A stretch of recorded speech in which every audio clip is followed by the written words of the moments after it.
This is John Locke, and today we're going to be talking about how to optimize images for SEO on your website. Optimizing images for SEO seems to be one of those things that gets overlooked a lot. There's some really basic guidelines that once you know them, you'll have a process for optimizing images, but just here's a few of the things that you would want to do for all your images. I think part of the problem is exacerbated by the fact that everybody's got a high quality camera in their pocket now. They just use their phone to take photos, and a lot of these end up on your site.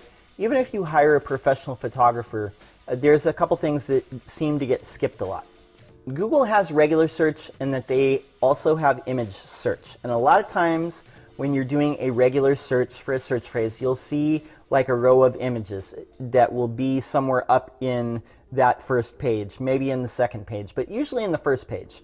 So those are all the top results for Google Images for that particular search. There's a few things that you need to do to have it in there. So let's break it down step by step. The first thing is renaming the file. If Google comes across an image on your site and it's named something like image 1342, that really doesn't give it any information. What you can do is right-click on an image before you upload it, rename it. If you're showing a photo of your team, let's say it's like Company A's team, rename the file to Company A's team. If you're showing a photo of your shoproom floor, then rename the photo to shoproom floor Company A.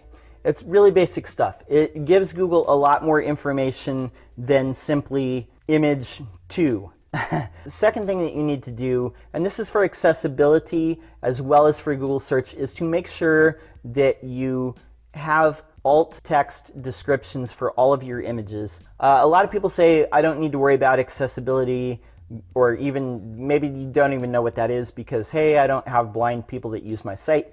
But keep this in mind. Screen readers go through, they kind of read the page, the text part of the page. One of the things that they look at is the actual text that describes the image, because obviously blind people can't see it. Why is accessibility good for your SEO?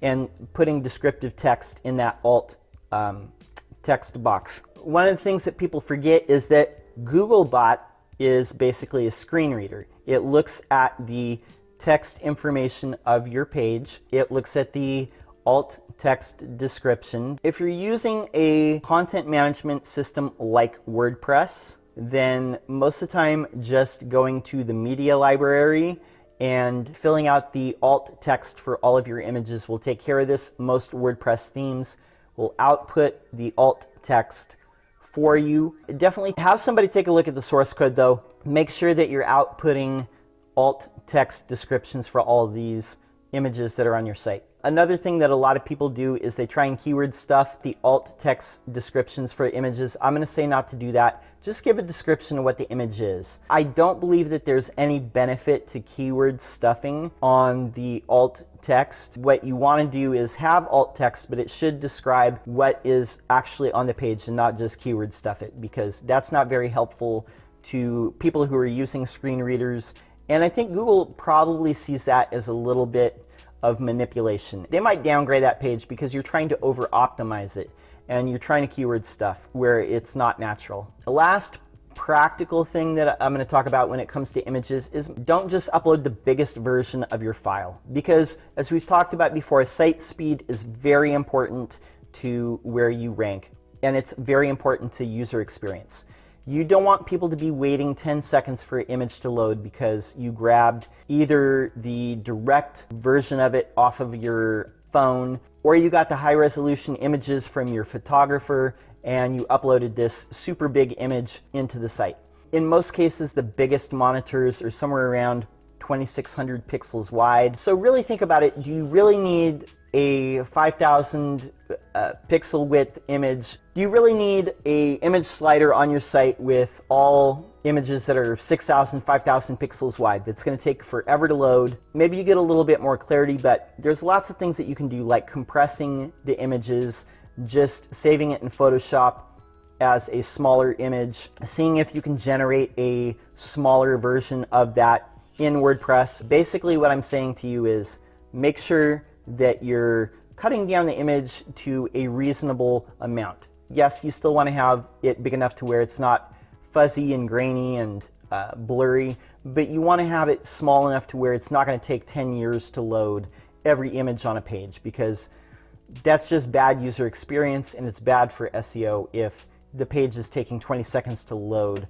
every asset on the page. Those are just a few basic tips for optimizing images on your website. So renaming the file, don't just let it be a generic name. Making sure that you have alt text filled out for all of your images, for both screen readers, for your users, for Google. And then making sure that you are not using the super huge images that you get from your iPhone 8 or your professional photographer. Make sure that you're compressing the images to a degree and cutting down the pixel width and height to a point where it's reasonable. I understand the need for high resolution photos, but find some happy balance between user experience and loading fast and having a picture that's not grainy or blurry.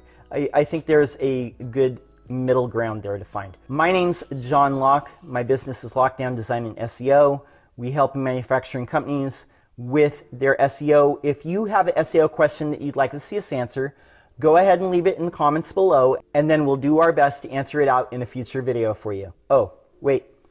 If you're getting value from this channel, I'd urge you to subscribe. We're putting out SEO videos each and every week, so check into that. That's our brand promise to you. Until next time, peace.